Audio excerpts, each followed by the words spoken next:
Willy's Wonderland, a no-name brand Five Nights at Freddy's movie starring Nicolas Cage, has broken me emotionally. Ever since the first viewing, I've been obsessed with figuring out what the fuck is going on in this movie.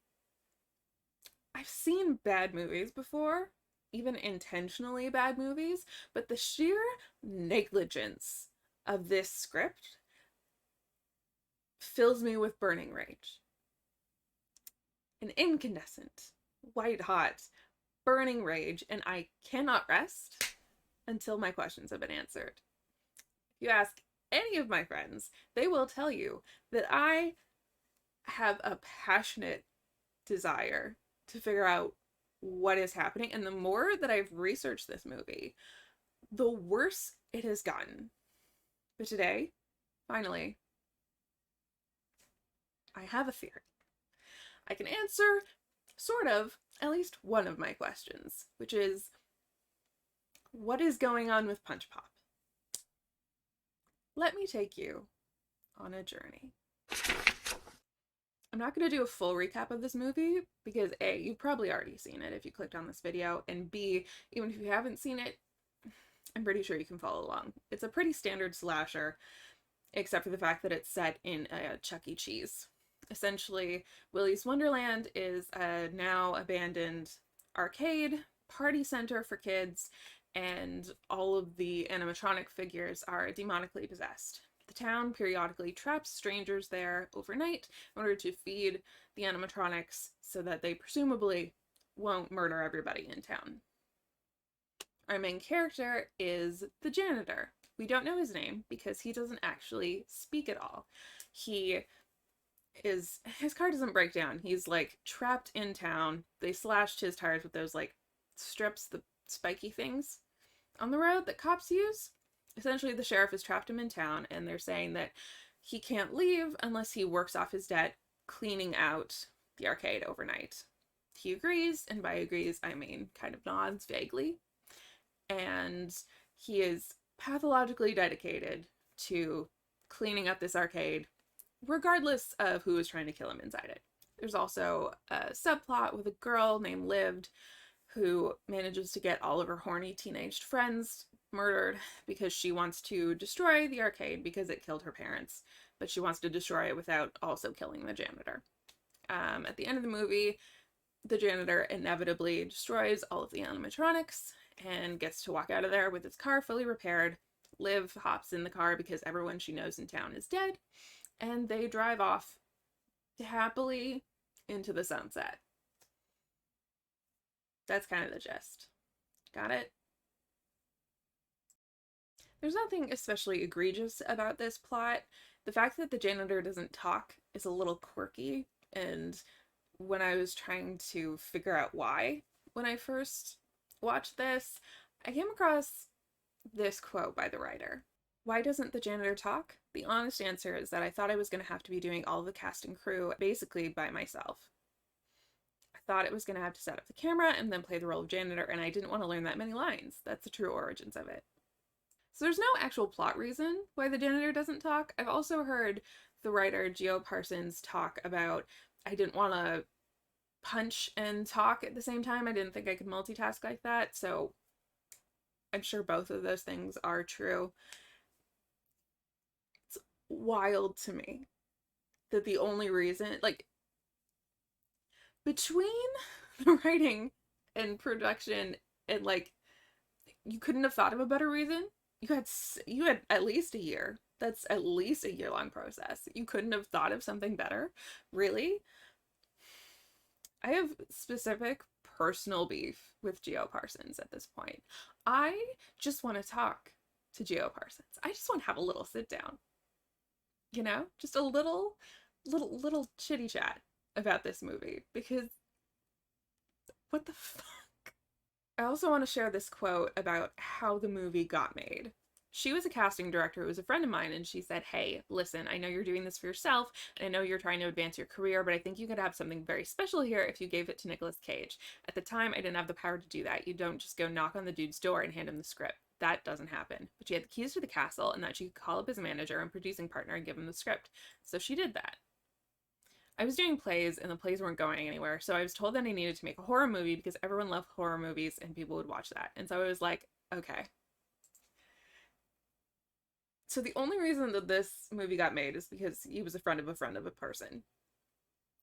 If I could fail upwards the way that this man has failed upwards, I could be queen of a medium-sized country by now. Okay, so that's always going to bother me. That's perpetually going to haunt me for the rest of my days. But like, it's fine. I just want to share the scene where I like really lost all hope that this movie was going to pull it together.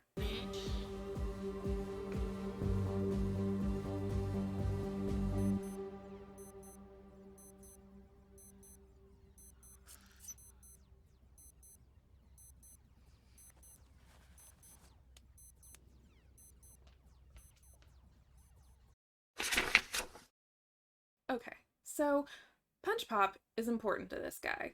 It is so important to the janitor that he is willing to leave children to a probable death, violent, messy, unfortunate death, because he has to go drink a can immediately right then. They make a point in this movie of making sure that we know that he loves his Punch Pop, that the Punch Pop is important. He has a case of it in the back of his car. He takes it in with him to work. He has a timer on his watch, so he knows when he's allowed to take the next dose of his Punch Pop. He uses cans of Punch Pop to beat Willy of Willy's Wonderland to death with it. This is not normal behavior. He's not just like, yeah, Punch Pop's cool. I like Punch Pop. It's my favorite beverage. This is pathological. Okay? No one likes a drink that much unless there's something else in it. I counted 9 cans of Punch Pop that he drinks over the course of this movie. Someone else on the internet said 10, and that might also be true. It might be 8. But regardless of the actual number, it's a lot. It's a lot. And they show us him every time when he drinks it. So I Googled it. I was like, what's in this drink? And this is the quote that I found. He just really likes it. We all have our vices, and his is Punch Pop. This is some of the worst storytelling I have ever seen in my entire life. The idea that you would draw attention to something over and over and over again and just drill it into your audience's head, and then it's nothing. It means nothing. It means nothing. Some could argue that this is nihilist commentary on how nothing actually matters. The randomness and tragedy of violence, the luck of violence. Why should the janitor be the one to get out? Why shouldn't he be the one to get out? Why should he be drinking Punch Pop at all? Nothing matters inherently. Sure, you can make that argument. Geo Parsons, the writer, has this to say.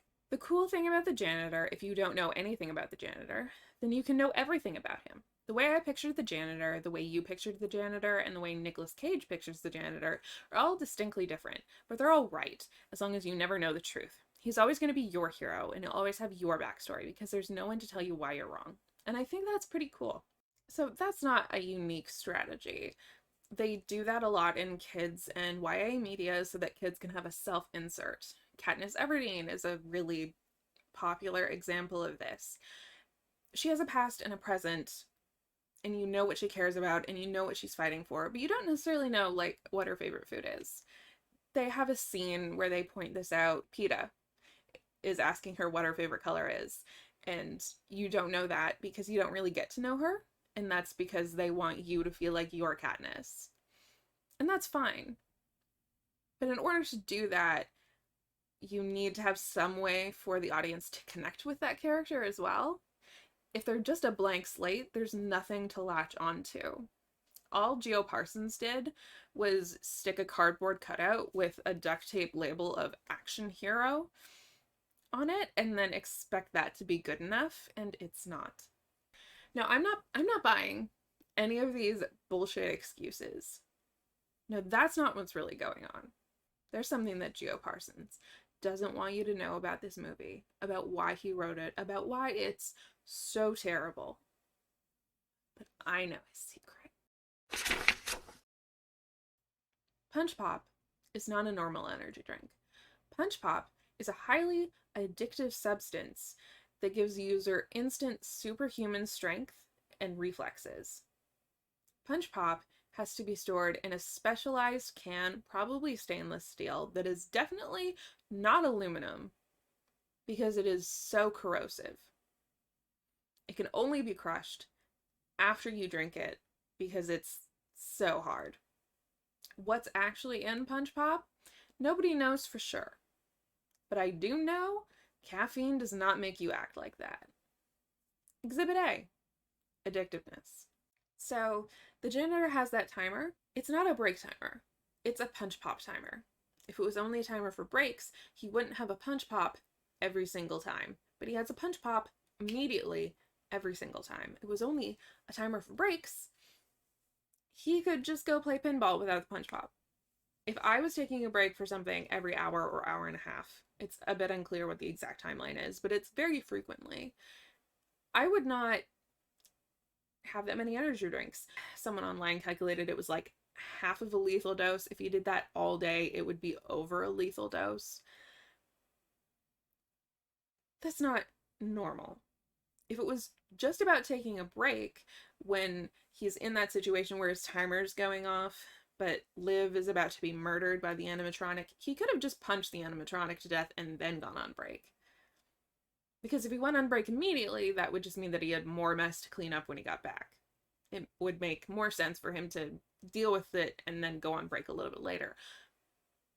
But he doesn't do that because it's not about taking a break. It's about having his Punch Pop on time, which is addictive behavior. Evidence B, super strength. So in the moment that he leaves Liv to presumably die, I do think it's based on it. The timer is based on addiction, but I don't think that his decision to leave her at that point was addiction. I think it's the fact that he couldn't punch the thing to death because the effects had worn off already. I think he needs to keep re-upping because it's giving him the super strength that he needs to be able to punch animatronics in the face. Those animatronics are well padded. They're made of metal on the inside, and nobody else that we know of has been able to hurt them significantly enough to disable them in any way. There's got to be a reason why he is the one who can do that, and the only thing that we know about him that's different, aside from the fact that he doesn't talk, which is probably not it, is that he's obsessed with this Punch Pop that he has to have. It has to be the source of his power. It's the only explanation. Evidence C. You can't beat someone to death with aluminum cans. You just can't. If you are flinging a bag full of aluminum cans against someone, especially someone that is made of mostly fur and metal, the cans are going to break before the person does. They're just not that strong. So why is he drinking something made out of a material strong enough to hit someone over the head with it? That's not a normal drink. It's not. So now what? We figured out that it's full of super cocaine or something. But that's not the end of the story. Punch Pop is a real thing that really existed. You can't buy it anymore, but a company called ZW Enterprises did manufacture it. If you go to their website, they don't sell the pop anymore, but they do sell gummies. Some of their advertising I find that's a little weird to me. If you try to go to the parent website of ZW Enterprises itself, it's broken. There are similarly titled companies like ZW Group, but I can't find anything on ZW Enterprises LLC specifically, which is weird, right? I can find that they maybe are based in Ohio. That's about it. What if Willy's Wonderland was never meant to be a movie at all? What if Willy's Wonderland was actually just supposed to be an ad? An ad for Punch Pop. A pop that could make you fight things and win. I just think it's interesting that this thing really did exist. It doesn't really have a place in this movie, and yet the shadow corporation that made it doesn't have any information on it at all. So, where do we go from here? Ultimately, we're left with more questions than answers. What is the secret ingredient of Punch Pop? Did anyone actually drink this in real life, and what happened to them? What is ZW Enterprises? We may never know. What I do know is, if you liked this unhinged rant, hit the subscribe button, hit the like button, hit the bell, hit up Nick Cage's manager and tell them that, oh boy, do I have a better script for them than Willy's Wonderland. Nick Cage doesn't even have to talk in it. We can work around that. Just call me. We can work it out.